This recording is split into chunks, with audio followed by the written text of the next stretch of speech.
కథ చెబుతాను దేవర కథ ఒకటుంది. ఏంటి తాగొచ్చారా? లేదు, తాగుతూ వచ్చా. తాగుడు అలవాటు ఉందని పెళ్లికి ముందు నాకెందుకు చెప్పలేదా? పెళ్లికి ముందు నువ్వు నా పెళ్ళానివా?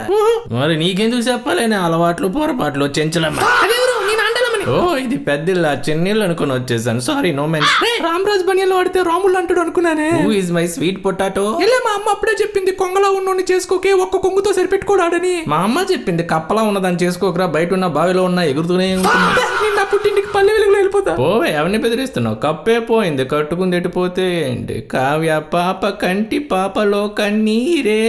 గిఫ్ట్ తెచ్చిన గోల్డ్ గుచ్చుకుంటుంది. ఏంటి అబ్బాయిలు తీసుకుని వచ్చాను? ఫ్లాష్ మ్యాన్ కన్నా ఫాస్ట్ గా ఉన్నావు కదా, కోపం వచ్చిందా?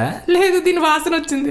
ఆడదాని మనసు భూమి మీద బంగారానికి మాత్రమే అర్థమవుతుంది. కింద పెద్ద ఎందుకలా కూరుకు మాట్లాడుతున్నారు? తాగిన వాళ్ళు ఇలాగే కదా యాక్ట్ చేస్తారు. యూట్యూబ్ లో చూసి యాక్టింగ్ నేర్చుకుంటే ఇలాగే ఉంటది. సర్లే, సీన్ లోకి రా. చెంచలం ఎవరు చెప్పండి? హాస్యం చేశానే, హాస్యం చేసే అర్హత కూడా మాకు లేదా? మీరు పంచి కట్టినా పంచిలేసినా భలే ఉంటుందండి.